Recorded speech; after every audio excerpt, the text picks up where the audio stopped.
ticking, it doesn't stop. But we ask the question, who is the master of our plans? Am I the master of my own plans? Or is God the master of our plans? And next week we're going to talk about family, but I get to spend the next few moments together talking about the title. I'm not going to tell you. But this week is an incredible week in Ireland. Do you know why? We have great weather. Yeah. Like, we're in Ireland. Look at this, right? Put on the next slide. That's Navan. This is Blanchardstown. Look at this.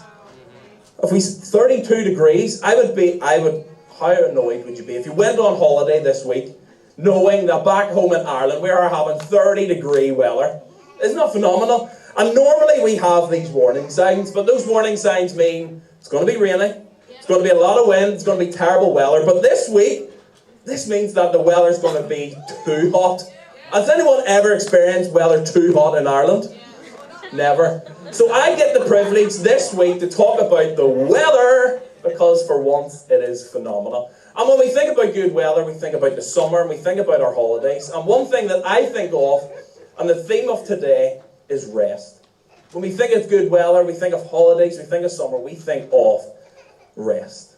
We work all year, we work hard, and we wait until summer when we get the 2 days of good weather, so we can rest. And a picture that I have in my head when I think about rest, Neva's already said it, it's this beautiful picture like this. Would anyone like to be there right now? We've got sunshine, we've got the beach, we've got no work, we've got no distractions, someone is looking after the kids, we've got unlimited food, we've got unlimited drink. This is the life. I would love to be there. Right, well actually I wouldn't, because Ireland has 32 degrees. Did I say that already? Ireland has 32 degrees, everyone. Wear your shorts. And people in Ireland go mad with hot weather, don't they? We get the barbecue out when it's hot weather. We decide if we have plans inside, can we move those plans outside? We just go crazy. We run to the beach, and we normally have staff meeting tomorrow. But thankfully we have a great team as our staff. And we decided that we're going to move our staff day to a colder day of the week. I think that's a great plan. So as staff, we've got tomorrow off. We're going to spend time together and enjoy maybe the only good day of the year. So thank you, staff. Thank you, Pastor Sam and Pastor Jamie, for allowing us some sunshine. So we just go mad as Irish people. There was a group, the band and some of the production team went out yesterday to Pars Court Waterfall. Give me a cheer if you were there. Wow, sounds like great fun. So they were there because it was sunny. People just want to get in the car, go somewhere when it's sunny. And we have this idea that this is rest. This going on holiday, this sitting on the beach, this eating and drinking under the sun. We think this is rest. But actually we've bought into the cultural myth that rest is an event. That we think rest is this one-off thing that we do every summer, that we work all year round. When it gets to summer, it's an event that we can stop and we can rest. And Neve's already mentioned it as well, and I would have loved those masks, because I love the spa. Does anyone love the spa? Yes. Like, that is my perfect day out, okay? Me and Anna love going to the spa. And we have our favourite spa that we like to go to. It has saunas, it has steam rooms, it has swimming pools, it even has a snow room. A snow room. So you rub it and rejuvenates your skin, all those other health benefits. But I just love to relax. Water beds. It's got outdoor hot tubs. It's got plunge pools. It's got everything. That is my dream day. And this is a picture of it. I love being there. And we go once a year because we love it so much. And when you're there, you feel like you're walking on clouds. You're relaxed. Nothing could possibly go wrong. Life is great, and you're walking on air. But you have to go home. And you have to step back into the reality, back into the grind. And when you felt like you were walking on clouds, soon it feels like you're walking on Lego. And this event is gone. And what we normally have as an event slowly dwindles. And it made me realise that rest is less of an event and more of a discipline. If rest is an event, we slowly dwindle down to be walking on Lego again. Whereas we want to be walking on clouds all the time. And how do we do that? We make rest a rhythm. We make rest a discipline. So it's not just a 1 year at a time that we go from one summer to the next. This is my time to rest. But actually, it's not an event. It's more of a discipline. We need to be disciplined in our rest. We're not our best when we're not rested. Maybe you get a little bit irritated when you're not rested.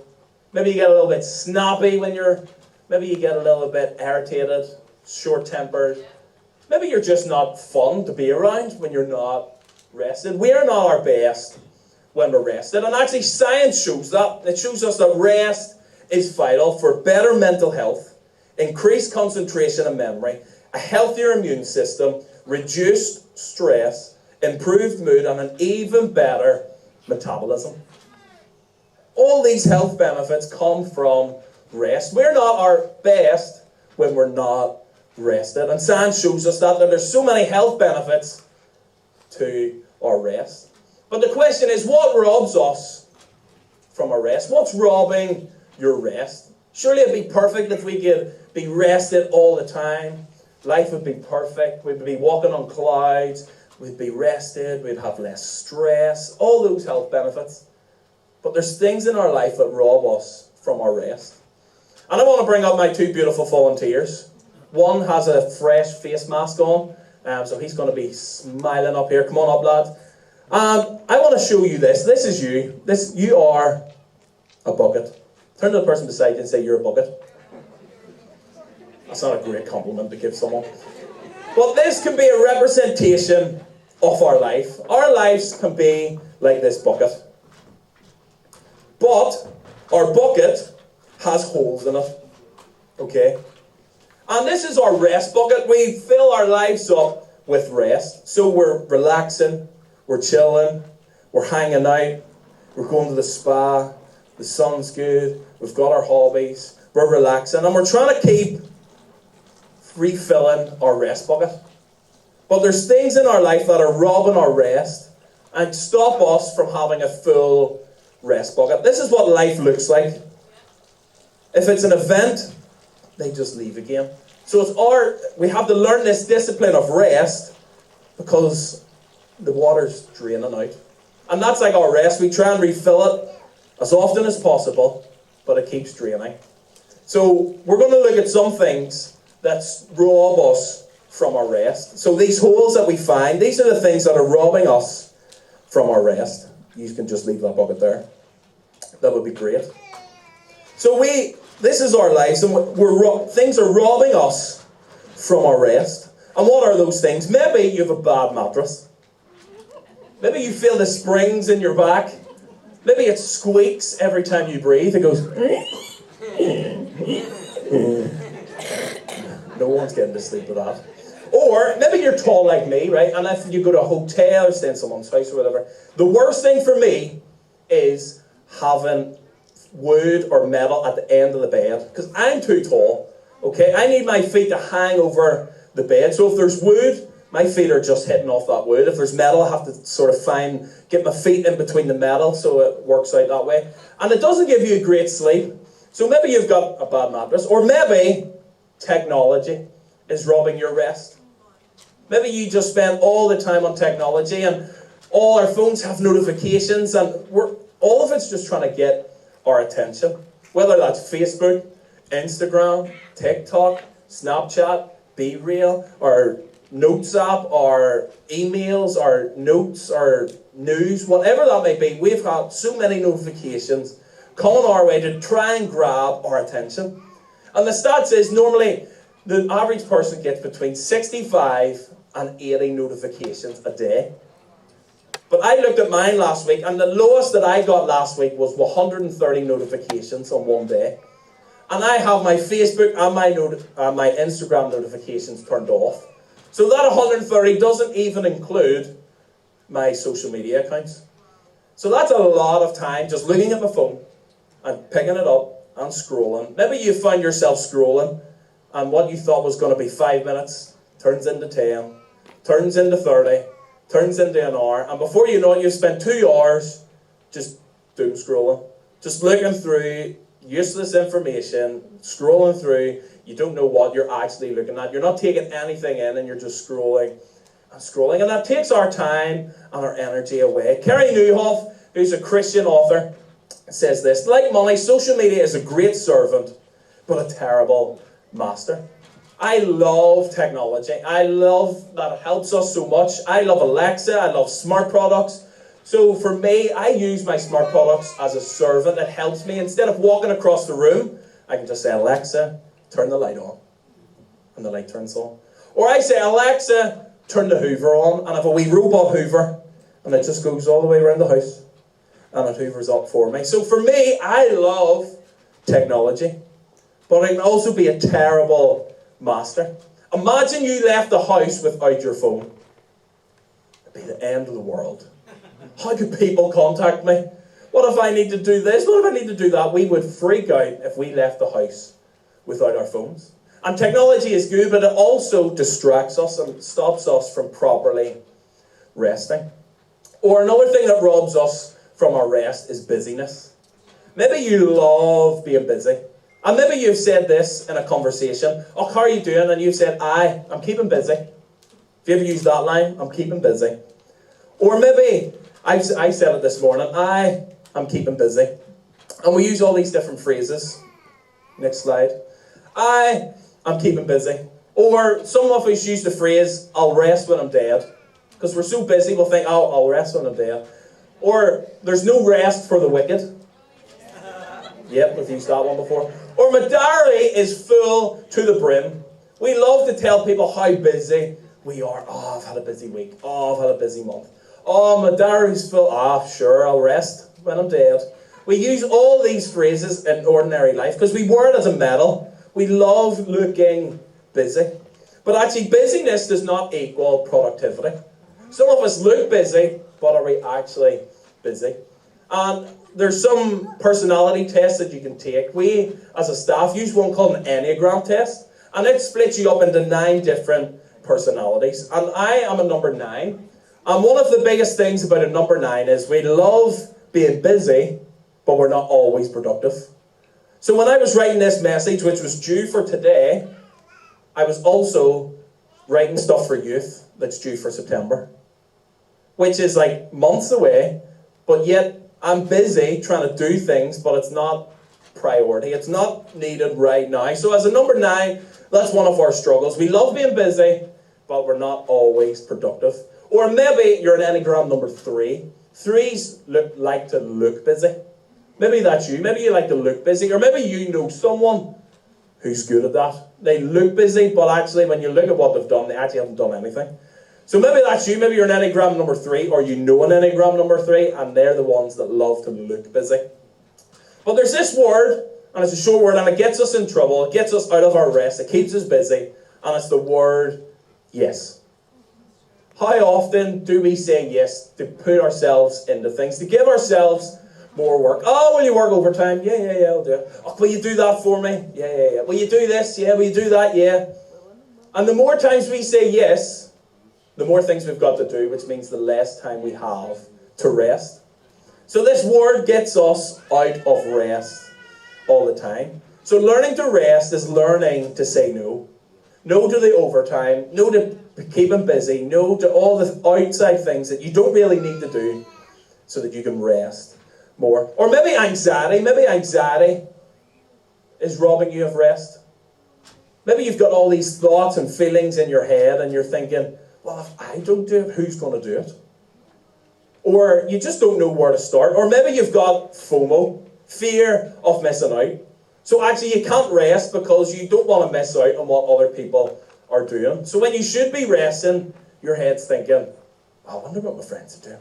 I wonder what my family are doing. I wonder what they're doing. And you're on then social media, seeing what other people are doing, because you have FOMO. Our anxiety and our worry, we're worrying about, what if I don't do it, what's going to happen? And you try and take control over that. Or maybe you just think you don't deserve a rest. Who am I? My parents worked from 9 to 9 at night. They had 3 jobs. They worked so hard, night and day. So who am I to take a break? Who am I to rest? And sometimes we get that in our head that we don't deserve our rest. Or lastly, comparison. Comparison robs us from our rest. We try and think, well, people might think we're rude because we weren't there to help them. People might think we're lazy if we rest. People might label us as they're no help, they're always resting. So we compare ourselves, and also we try and keep up with the Joneses. No one knows who the Joneses are, but we keep up with the Joneses. We work hard, we try and make more money, we try and buy more things, we try and look more wealthy, we try and look better than we are, because we're trying to keep up with the Joneses, and that robs us from our rest. So all these things are robbing us from our rest. Maybe it's as simple as a bad mattress, technology, busyness, anxiety, comparison. All these things are the holes in our buckets that's robbing us from our rest. But today I want to look at how can we ensure that our rest bucket doesn't get empty? How can we ensure that we keep the levels in our rest bucket full? And I want to look at a story that's found in Mark 6, all about Jesus and his disciples and how he told them to rest. So if you're a Christ follower in here and Jesus is telling his disciples to rest, that should be alarm bells for us. Because we're thinking, right, if Jesus is telling his disciples to rest, I'm talking about the importance of rest, there should be alarm bells ringing, being like, right, I need to listen to what Jesus is saying here about rest. So Jesus is taking his disciples and teaching them all about rest. But in Mark 6, we see the disciples, and they have holes in their bucket as well. There's things that's draining their rest. They're busy. It tells us at the start of Mark chapter 6 that the disciples were sent out into different villages, into different towns, and they were told to preach and to heal people and to just work in those villages. So they were busy. Have you ever felt busy? These disciples just went out, they were preaching, they were healing, they were doing all the kinds of work that they needed to do. And they were busy. And that was taking away some of their rest. But they were also worried. It tells us that they were told not to take any bread. Don't take an extra bag with you. Don't take any money with you. Don't take any extra clothes with you. Trust in God. So they were worried. Where's our next meal going to come from? Where are we going to sleep tonight? Are we actually going to survive this? Have you ever been worried and asked yourselves those questions? Where am I going to live? Our rent, myself and Anna's rent, finished, and we didn't have anywhere to go. There's no houses in Navan. There's pretty much no houses in Ireland. And it's so difficult to find a house. So if it wasn't for our friends, we wouldn't have somewhere to go right now. And maybe that's a worry for you. Where am I going to go next? How am I going to get through this? Maybe you're worrying about what's going to happen. That's where the disciples found themselves. How are we going to survive this? How am I going to eat? Where am I going to stay? And that's what they were worried about. Or hunger was taken away from their rest. It said after they came back, they all came together. They were telling Jesus about all the amazing things that they did. But there was such a massive crowd that they didn't have time to eat. And I know I've met people that are hungry. That they get a little bit iffy when they haven't had their food. They get a little bit irritable because they haven't had their food. And that robs us from our rest. All we're thinking about is food. Do you know anyone like that? All they think about is food, and there's no talking to them, and they can't focus on anything else but food. So this is how the disciples are feeling. They're busy, they're worried, and they're hungry. Because they've just been doing all the work that they've been asked to do. So maybe that's you. Maybe you've worked all year long. Maybe you've worked from September right up until July here, and now this is your time to rest.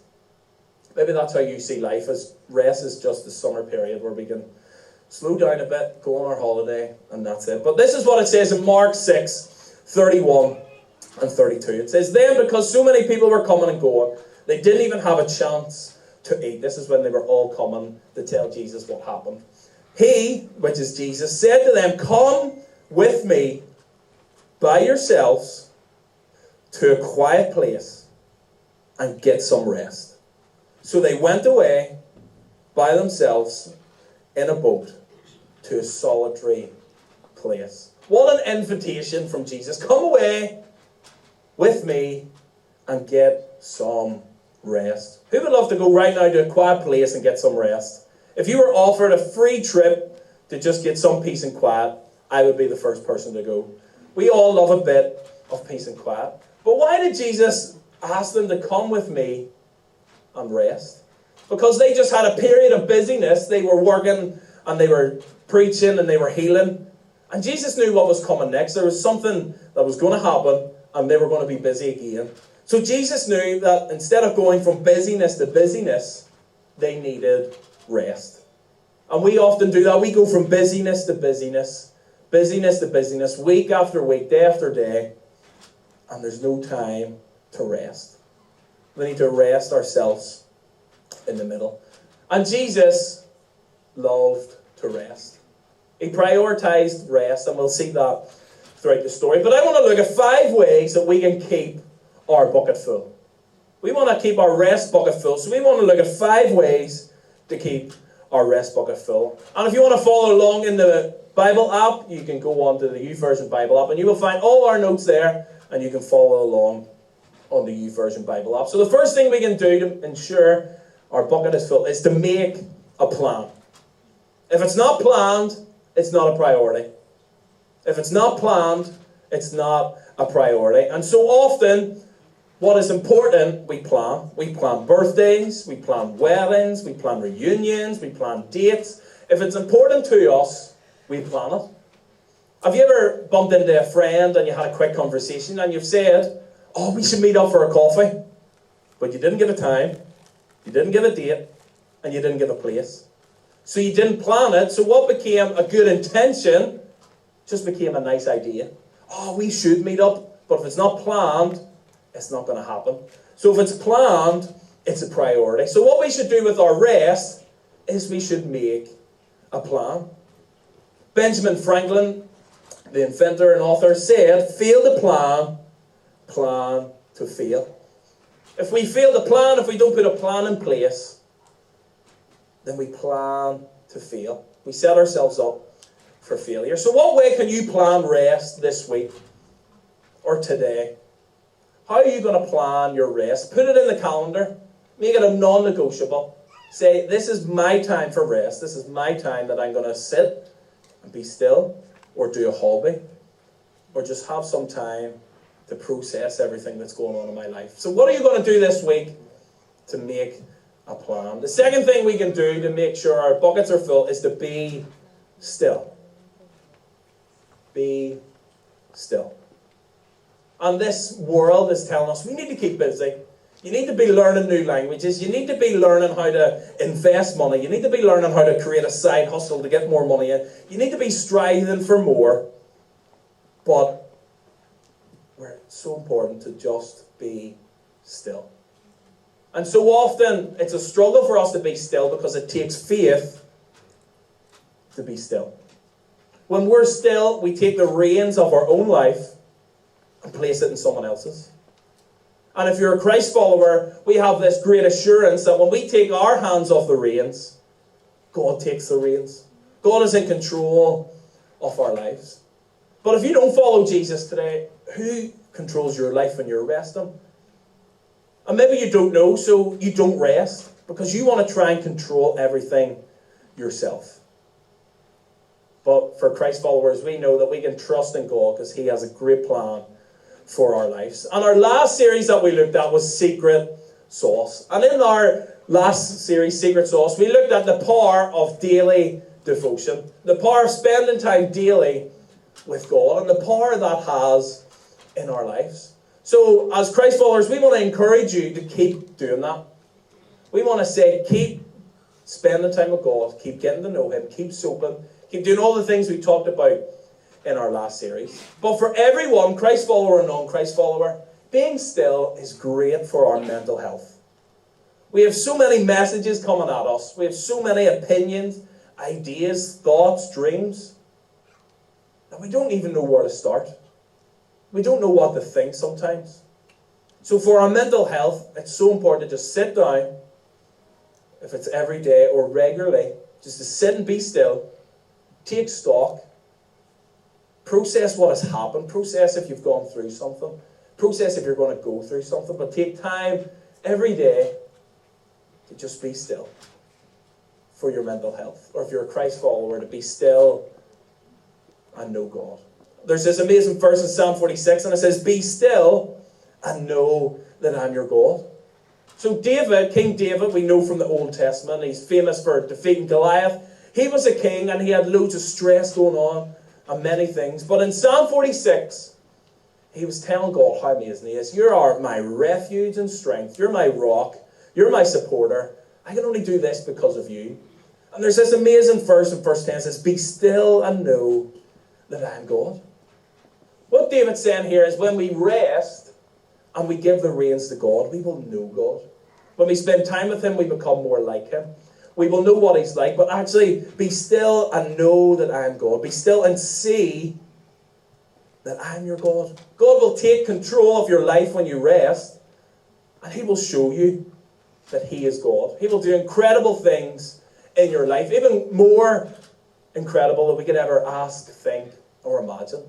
So when we're still, we know that he is God, because we give him the reins. And maybe you're not a Christ follower today, and that's what scares you. What if I give the reins over to God? What if I give control of my life to God? What would my life look like? And I want to encourage you that God has an incredible plan for your life. You have a purpose for your life. And the dreams that we have for our lives, all the money we want to make, all the things we want to accomplish, God has even more for you. He has more for you. So when we hand him the reins, you will know that he is God. He will show you that he is God, and you will know that he is God because of all the incredible things that he does. So how can we be still this week? Is it in the car on the way to work? Maybe you like to go on a walk and just be by yourself and be still. Maybe it's at night after everyone goes to bed. Maybe it's in the morning with your cup of coffee. What does your quiet place look like? Find a space that's quiet, that you can process all your emotions, all your feelings, and be still with God. Another way we can ensure that our bucket is full is to set a boundary. So what is a boundary? A boundary is, it helps keep good things in, and it helps keep bad things out. So we set boundaries to keep the good things in and the bad things out. It's also like sport or a game. Every game has rules. Every game has boundaries.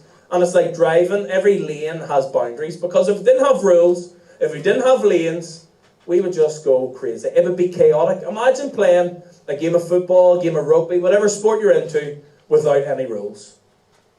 Well, one team's going to be kicking the ball into the net. Well, I'm going to be grabbing it.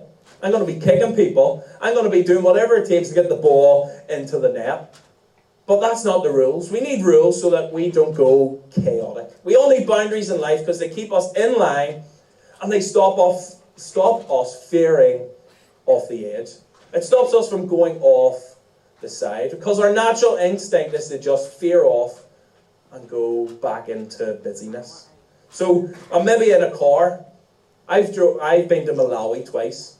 And driving in Malawi, there's not as many boundaries as there is here. When you drive in Ireland, there's a lane, and you sort of stay in your lane. But when we were driving in Malawi, it was just wherever the road was flat. There was no real boundaries. There was just, if it's flat, you drive on it. If there's a car coming, you just sort of stay at the side. There's less boundaries, but we know where we need to drive in Ireland because of the boundaries. But we also need boundaries for rest, because if not, we will veer off the edge. When we try and go towards rest, our natural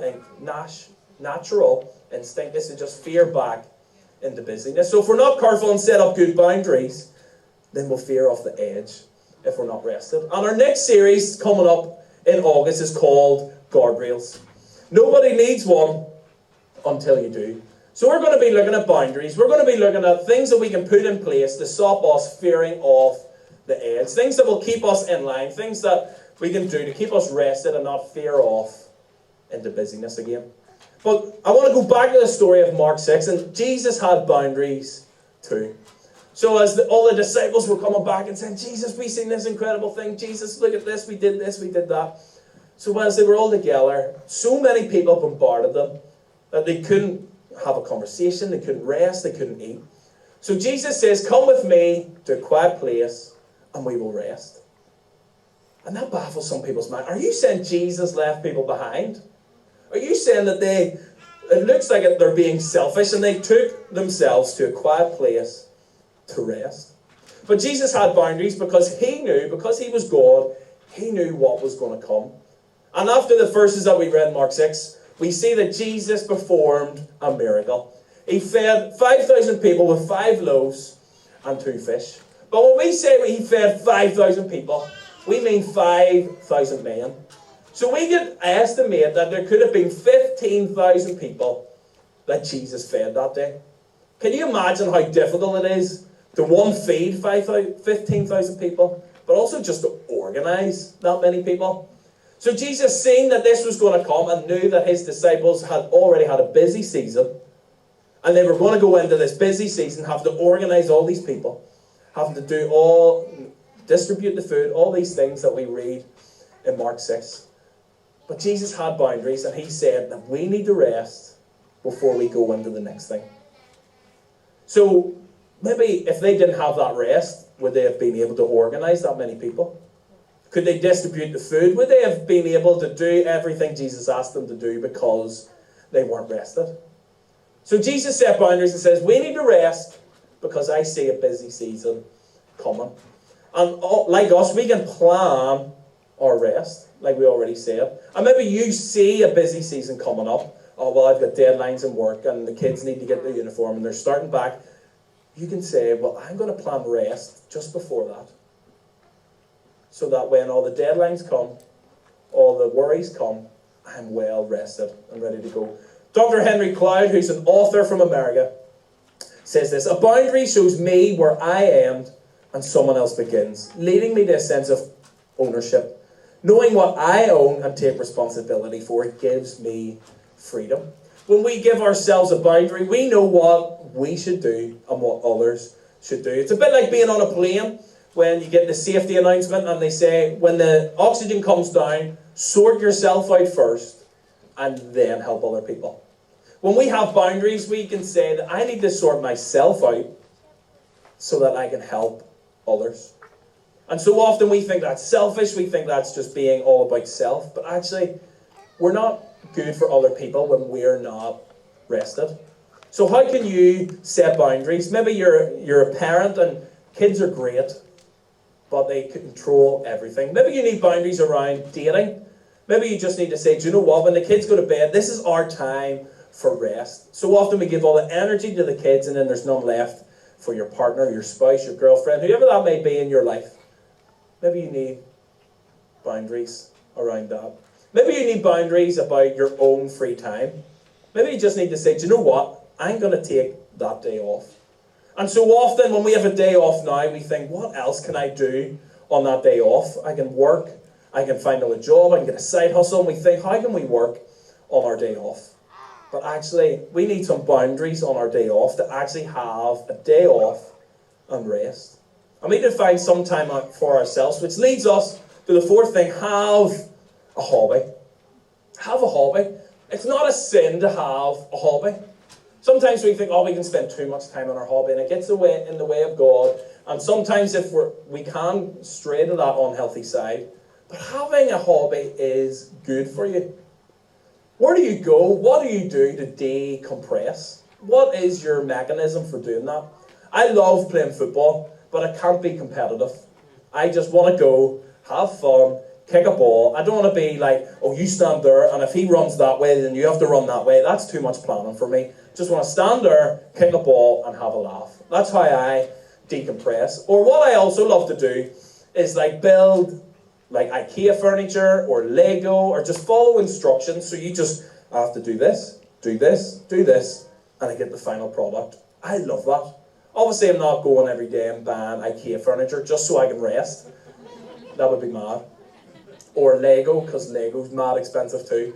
But this is how I find rest. I just find it easy to sit down. Someone tells me, do this, do this, do this, and you'll get this. I just find that restful for me. Maybe you're thinking, I hate IKEA furniture. Have you ever been there with IKEA furniture and you put a hole in it because you're so angry?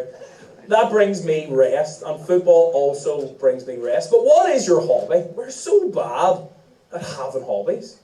If we asked ourselves, what is my hobby? What do I do to compressed. Winston Churchill, who was British Prime Minister during the war, I'm sure he was busy, he was worried, he was tired, but he said to be truly refreshed, you have to have 2 or 3 hobbies, and they must be real. He had some stress in his life. He was busy, he was worried, but he said to be truly refreshed, you have to have 2 or 3 hobbies. Do we even have one? What is your hobby? And that's what I love about our Connect groups at Lighthouse. There's so many activity groups that you can take a part of, and that can fuel your hobby. We have a football Connect group in Dublin, so that feeds my rest, that feeds my hobby. There's a crafting Connect group. Maybe you're all into craft, and that's your hobby. Why not join our crafting Connect group? Maybe you just love a barbecue, making food, eating food. Maybe that's your hobby, where it's a barbecue group. Or maybe there's a Connect group, there's not one that has your hobby in it. Why don't you start a Connect group with your hobby? There's some people in church that love like taekwondo and judo and martial arts. Why not start a Connect group? Because I'm sure there's more people that have that hobby in mind. Or whatever hobby you have.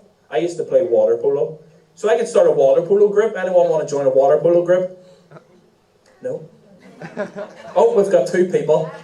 We need 6 for each team, but that's okay, we'll get there. We'll get there. So, why not join a Connect group when they start back again in September, or start your own Connect group with your hobby? Because hobbies are amazing. They let us be truly refreshed. They give us real rest.